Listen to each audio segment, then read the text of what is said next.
মাজুলীত অসম গণ পৰিষদত বিদ্ৰোহ বিজেপিৰ সৈতে মিত্ৰতা ভংগ কৰিলে মাজুলী অগপয়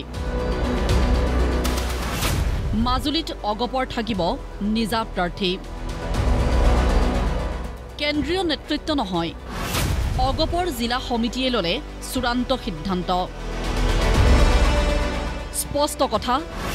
২৬ৰ নিৰ্বাচন মাজুলীত হ'ব হাতীৰ প্ৰতীকত ঘোষণা কৰিলে প্ৰাৰ্থীও আমাৰ আজি সভাই এটা সিদ্ধান্ত গ্ৰহণ কৰে যে গত ২৬ত যি সাধাৰণ নিৰ্বাচন আহিছে আগন্তুক ২৬ত যি আমাৰ নিৰ্বাচন আহিছে এই নিৰ্বাচনত অসম গণ পৰিষদৰ প্ৰাৰ্থীক প্ৰাৰ্থিত্ব দিব লাগিব আৰু এই দাবী আমি অসম গণ পৰিষদৰ কেন্দ্ৰীয় সমিতিলৈ প্ৰেৰণ কৰিম মাজুলীত যিমানখিনি আঞ্চলিক আছে আৰু মণ্ডলসমূহ আছে সকলোকে আজি এই বাৰ্তা প্ৰেৰণ কৰা হৈছে যে আগন্তুক ২৬ৰ নিৰ্বাচন আমি অসম গণ পৰিষদে নিজৰ প্ৰতীকত খেলিম বুলি আজি সভাই আমাৰ সিদ্ধান্ত গ্ৰহণ কৰিছে লগতে সভাত আৰু এটা সিদ্ধান্ত গ্ৰহণ কৰে যে আগন্তুক ২৬ৰ নিৰ্বাচনত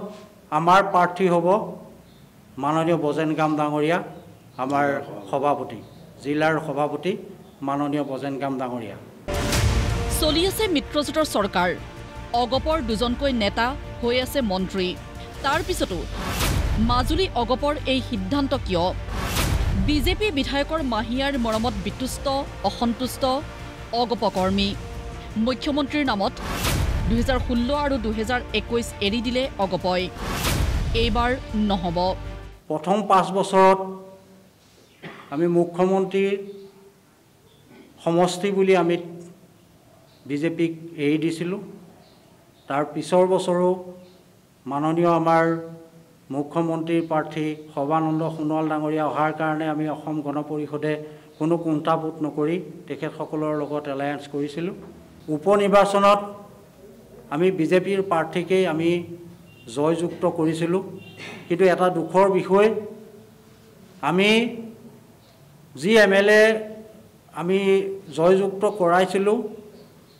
তেখেতে আজিলৈকে আমাৰ অসম গণ পৰিষদক বুকুত সোমাই ল'বলৈ তেখেতে বিচৰা নাই তেখেতে আমাক সদায় মাহিৰাই চকুৱে চাইছে সেইকাৰণে আমি আজি সভাই সিদ্ধান্ত গ্ৰহণ কৰিছোঁ যে আগন্তুক নিৰ্বাচনত আমাৰ অসম গণ পৰিষদে নিজৰববীয়াকৈ প্ৰাৰ্থী প্ৰক্ষেপ কৰিম কেৱল এয়াই নহয় যদি জিলা অগপৰ আহ্বান কেন্দ্ৰীয় নেতৃত্বই নামানে তেতিয়াও নিজাববীয়া প্ৰাৰ্থী দিব মাজুলী জিলা সমিতিয়ে মাজুলী জিলা সমিতি জিন্দাবাদ মাজুলী জিলা সমিতি জিন্দাবাদ আজিয়েই এই সন্দৰ্ভত কেন্দ্ৰীয় নেতৃত্বলৈ প্ৰেৰণ কৰিলে আনুষ্ঠানিক বাৰ্তা যদি কেন্দ্ৰীয় কমিটিয়ে আমাৰ এই দাবীটো মানি নলয় তেতিয়াহ'লে আমি মাজুলীৰ সমষ্টি অসম গণ পৰিষদ দলে নিজাববীয়াকৈ আমি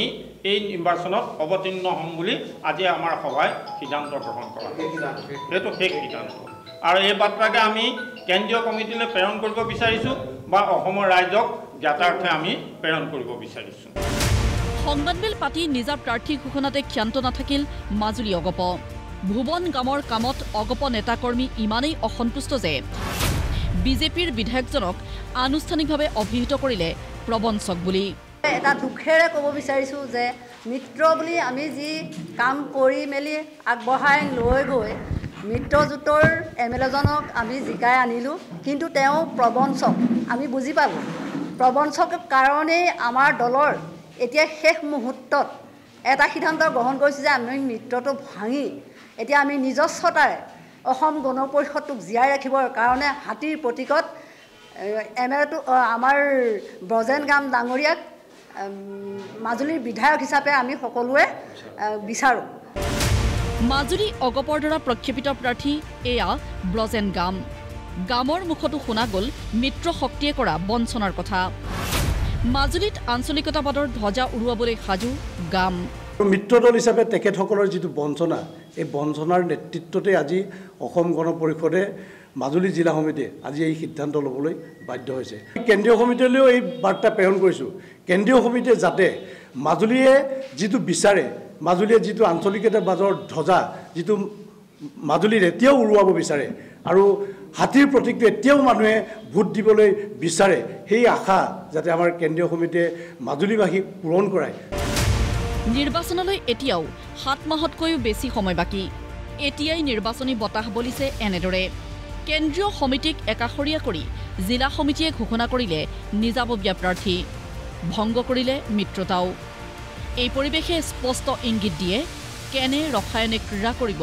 26ৰ নিৰ্বাচনত।